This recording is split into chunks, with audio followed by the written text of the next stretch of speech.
Hello दोस्तों, स्वागत है आपका मेरा यूट्यूब चैनल देवभूमि नॉलेज पॉइंट में। दोस्तों, बेरोजगार जो 2 दिन से देहरादून में बैठे हुए थे, उनकी मेहनत थोड़ी बहुत रंग ला गई है। उनमें से सरकार द्वारा 2 बातों को मान लिया गया है। उत्तराखंड में नकल विरोधी कानून लागू। राजभवन में उत्तराखंड प्रतियोगिता परीक्षाओं भर्ती में अनुचित संसाधनों का रोकथाम व निवारण के उपाय अध्यादेश 2023 की मंजूरी दे दी है। इसके साथ ही ये अध्यादेश प्रदेश में लागू हो गया है। मुख्यमंत्री पुष्कर सिंह धामी के अनुमोदन के 24 घंटे के भीतर अध्यादेश को राजभवन में मंजूरी मिल गया था। अब दोस्तों, जब युवाओं ने इतना आंदोलन किया तब यह कानून 24 घंटे में ही पारित हो गया, जबकि यह 6 महीने से अटका के रखा गया था। मालूम हो कि राज्य में प्रतियोगी परीक्षाओं में नकल और नकल माफिया पर अंकुश लगाने के लिए सरकार सख्त कानून बना रही है। इसके तहत बीते रोज मुख्यमंत्री धामी ने इसके अध्यादेश को मंजूरी देते हुए राजभवन को भेजा था। राजभवन ने इसे गंभीरता से लेते हुए तत्काल ही जारी कर हरी झंडी दे दी। युवाओं का हित चाहती है सरकार।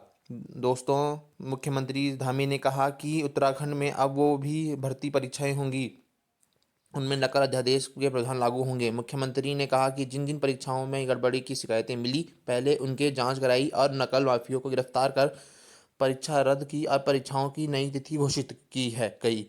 साथ ही उत्तराखंड परिवहन निगमों की बसों के अभ्यर्थियों के लिए यात्रा की निःशुल्क व्यवस्था की गई है।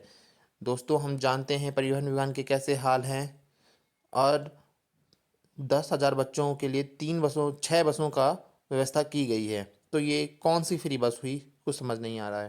व्यवस्था की गई है और परीक्षा फॉर्म का शुल्क भी नहीं लिया गया है।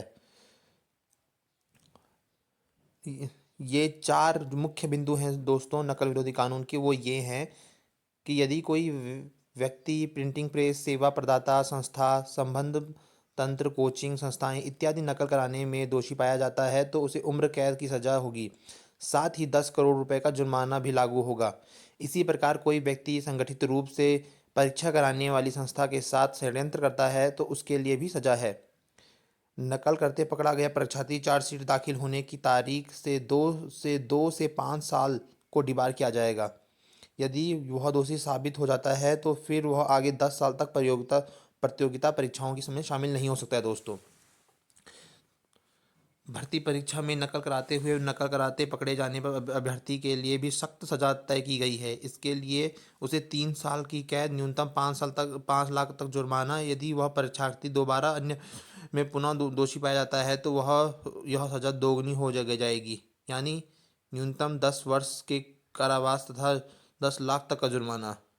चौथा पॉइंट है दोस्तों, इसके बाद यदि कोई परीक्षार्थी दोबारा नकल करते पाया जाता है तो क्रमशः 5 से 10 वर्ष के लिए दीवार रहेगा। फिर दोष साबित होने तक उसे आजीवन के लिए प्रतिबंधित किया जाएगा। तो ये जो प्रावधान हैं वो नकल विरोधी कानून में मिले हैं दोस्तों। अब देखते हैं कि ग्रास रूट फील्ड में ये कितना इम्प्लीमेंट हो सकता है, क्योंकि ऐसे ही कानून और राज्यों में भी है, जैसे राजस्थान में भी यह कानून है दोस्तों। पर आए दिन हम सुनते ही रहते हैं कि राजस्थान में पेपर लीक होता रहता है। अब दूसरी खबर है दोस्तों कि पटवारी परीक्षा की जांच जज की निगरानी में होगी। प्रदेश में सरकार ने पटवारी परीक्षा लीक की जांच हाईकोर्ट जज की निगरानी में कराने का निर्णय लिया है। ये तो दोस्तों कहीं हमने बेरोजगारों का कहीं मुद्दा ही नहीं था कि केवल पटवारी की ही जांच हो। हमने कहा था कि पूरे आयोग की जांच होनी चाहिए, जिससे हम पता कर पाएँ कि वहाँ कितने हाकम सिंह और कितने चतुर्वेदी वहाँ मिलेंगे। सरकार ने सीबीआई जांच की मांग खारिज करते हुए यह कहा है कि हाईकोर्ट पहले ही इस विकल्प को अस्वीकार कर चुका है। ये सरकार का पुराना पेचीदा है दोस्तों। जब अपना आप कोई निर्णय नहीं ले सकती है तो हाईकोर्ट पे के उसमें कंधे पे बंदूक रख के चलाने लग जाती है। बेरोजगारों के आंदोलन की एक प्रमुख मांग भर्ती प्रकरणों की जांच सीबीआई या हाईकोर्ट की निगरानी में कराने की थी। इस मामले में ताज़ा उबाल के बाद सरकार ने उक्त जांच सीबीआई को सौंपने पर तो सहमति नहीं दी, अलबत्ता जांच हाईकोर्ट की निगरानी में रखने का मुहर लगा दी है। शुक्रवार रात को जारी आधिकारिक सूचना में सरकार ने लोक सेवा आयोग द्वारा आयोजित पटवारी परीक्षा में हुई धांधली की जांच को हाईकोर्ट जज की निगरानी में किए जाने की जानकारी दी है। कोर्ट को रिपोर्ट करेगी एसआईटी।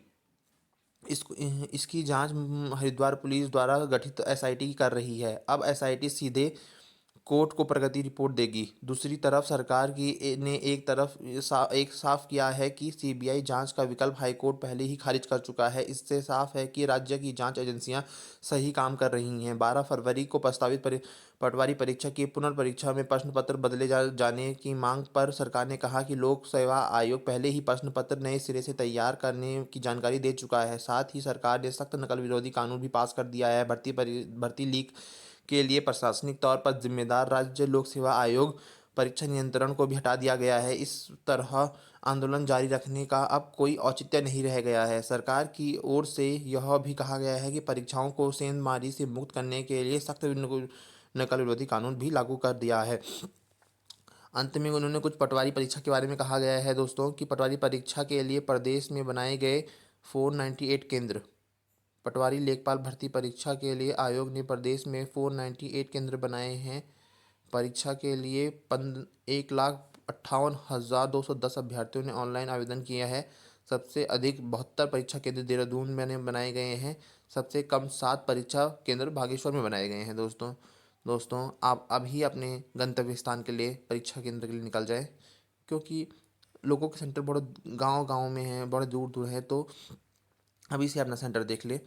आंदोलन भी अपनी तरफ है और अपनी परीक्षा भी अपनी तरफ है दोस्तों, इसलिए तैयारी कर लें जाने की। और ऐसी अच्छी जानकारी के लिए मेरा यूट्यूब चैनल देवभूमि उत्तराखंड पॉइंट सब्सक्राइब कर दे दोस्तों।